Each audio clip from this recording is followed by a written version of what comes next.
The Commonwealth ship known as the CS Liberty, helmed by Captain Reuter, is a platform for experimental devices such as engines and weapons, and only houses a crew of 85 staff, most of those being engineering. Nevertheless, a distress call came in from Theron 4, an isolated research colony that was deemed low priority for the larger and more powerful ships. Captain Reuter and the crew happily took on this new duty as it broke up the monotony of weapons testing.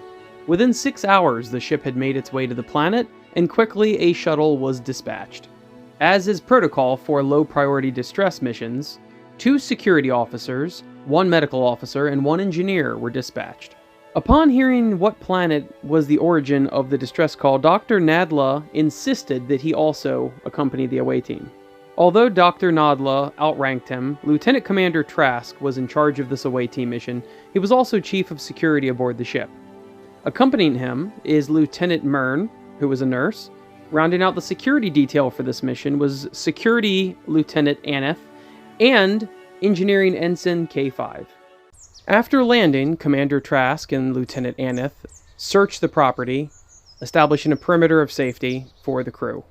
Meanwhile, Ensign K5 attempts to open the door or make some sort of contact with the inhabitants.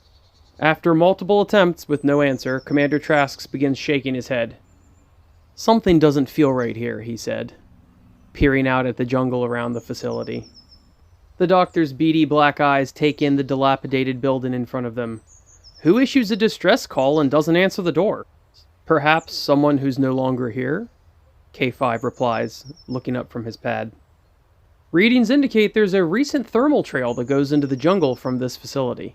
Trask nods. Looking at his team, he's already made his decision.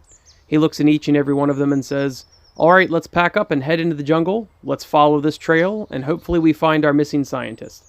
Leaving the shuttle helmsman back at the facility, the group moves deep into the jungle. Before long, they find a scientist, battered and bruised.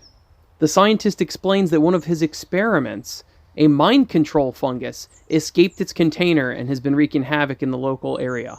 After exchanging worried glances, the team decides to move to the shuttle as quickly as possible. Crunching through the jungle, the scientist explains that this experiment has been after him for days. K5's hand scanner begins beeping. "I think we've got company, guys," he says, just as 2 monstrosities emerge from the jungle around them. One from behind them wielding axes and blades, the other equipped with a ballistic weapon. Though the scientist was the target of the attacks, Mern takes the brunt of it, falling to the ground bleeding profusely. Trask turns to the scientist. "They're after you! Run!" The other monsters in hot pursuit around the brush. Trask laid down covering fire. While K5 rounds the corner and assaults the monster, they trade blows. The monster is grievously wounded. Aneth tries to sprint after the scientist as the doctor drags Mern. Without warning, a behemoth emerges from the jungle, as well as a nimble one in the trees. The rifled monster turns the corner and lays into the scientist, nearly killing him. Trask runs forward, protecting the scientist, and injures the monster ahead of them. The bladed monster charges the scientist, hacking and slashing with all of its might. Trask intercepts the blows with his pistol and shoots it right in the eye, killing it instantly. Aneth sprints ahead to be guard for the scientist as he runs towards the shuttle. Meanwhile, the small winged creature comes down and assaults the scientist. Trask intercepts the clawed strikes from this winged creature. His gun gets knocked out of his hands. He swings back, but to little effect.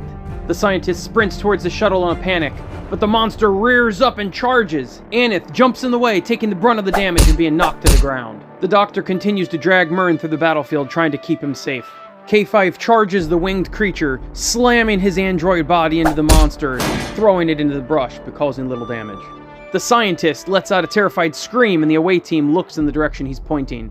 It's then that they see the escaped experiment. Trask can feel the psychic tendrils reaching into his mind. He resists it momentarily, runs forward, and fires shots at the monster. One shot was directly to the eyeball. It screams out in pain. Fearing their quarry was getting away, the armed monster takes shots at the scientist, but Trask intercepts them, wounding him horribly. In a final desperate strike, Aneth pierces the throat of the giant monster, leaving it bleeding. The creature cannot overcome its agony and tries to block the escape of the scientist. K5 once again assaults the winged creature, pushing it further into the brush and crushing it. The blood loss proves too much for the monster and it collapses. The scientist leaps over his body and runs to the shuttle for safety. With the scientist safe on board the shuttle, the mission is quickly over. Everyone's injuries are treated in sickbay by the doctor, and Mern is going to make a full recovery. Captain Reuter pays them a visit in sickbay and tells them how proud he is of their actions. Hey, thanks for watching my video. I've always been a huge fan of Star Trek, and using Brutal Space, I can relive all of that action and adventure that I love so much. You can support me as an independent creator by going to BrutalitySkirmishWarGame.com and checking out our PDFs and all of our supplements and everything. Thank you again.